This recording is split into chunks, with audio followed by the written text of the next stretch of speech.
You're not broken. Your attention was stolen, and you can take it back. Here's how. You sit down to work, determined to make progress on a meaningful task. You open the document, you read the first paragraph. Then suddenly, you find yourself rereading the same sentence for the third time. Your eyes are scanning the words. But the meaning evaporates before it can settle in your mind.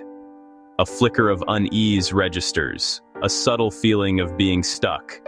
You tell yourself it's just a momentary lapse, but the pull towards something else, anything else, is already growing stronger, a persistent hum beneath the surface of your thoughts.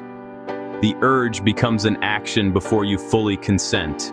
Your fingers move, almost of their own accord, opening a new browser tab. A quick scroll, you promise yourself, just for a minute to reset. But that minute stretches, filled with a cascade of images, headlines, and notifications. You unlock it, swipe through screens, and find nothing of substance, yet the cycle repeats. At the end of it, you're left not refreshed, but more tired, a layer of guilt settling over you like dust. You begin to question your own capabilities, wondering if you simply lack the willpower that others seem to possess. This experience, this fragmentation of conscious thought, has become disturbingly common.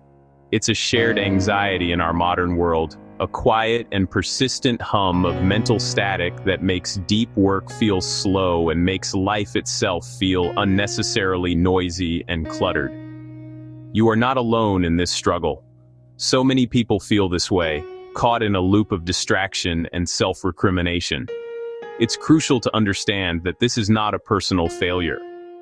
This feeling of scattered attention is an engineered outcome, a direct consequence of the digital environment constructed around you. The problem isn't a lack of discipline, it's that you are fighting a battle against systems designed with immense sophistication to capture and hold your gaze. Every app, every website, every social media feed is engineered to keep you engaged as long as possible. While the problem of a fragmented attention span is rooted in the external world of technology, its effects are etched into the internal wiring of your brain. Constant task switching and checking physically alter your neural pathways. However, this is not a permanent state of affairs. The same mechanism that trains your brain for distraction also holds the key to its recovery. This remarkable ability to change is called neuroplasticity. It is the source of our hope. Repeat a behavior and you strengthen its circuit, good habits and bad. Build a superhighway for distraction or pave a new road for focus. Rebuilding your capacity for focus begins with small, deliberate actions. Here are 3 clear, practical steps you can take today to start the process of rewiring your brain. These are not about achieving perfection, but about initiating a new kind of practice. First, practice single-tasking for 25 minutes each day. This is often called the Pomodoro technique, and its power lies in its simplicity.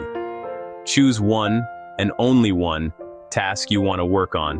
Writing, reading, even tidying. Set the timer. No new tabs, no checking email, and no glancing at your phone. If a distracting thought arises, acknowledge it, jot it down, and gently return to the task. This short burst is long enough to build calm concentration, but short enough not to intimidate. Practice it daily, and you begin to make focus the path of least resistance. Second, intentionally let yourself be bored. We fill every pause, waiting in line, walking down the street, sitting in a waiting room, with a quick hit of digital stimulation. To counteract this, make a conscious effort to embrace boredom. Leave your phone in your pocket, take a walk without audio, or simply sit and observe. Boredom is not a void, it's training for attention. Your mind grows less frantic and more ready to focus. Third, create physical distance from your biggest source of distraction, your phone. Put it in another room. A simple barrier makes reflexive checking harder. Out of sight truly helps keep it out of mind. You're less likely to be pulled by what you can't see. This single change creates longer, more productive stretches. When the session ends, retrieve it. This isn't about demonizing the device, it's about defining its proper place. These simple steps, a daily session of single tasking, the intentional practice of boredom, creating physical distance from your phone, will not fix everything overnight. But each small win casts a vote for a different brain, strengthening circuits for concentration and weakening those for distraction.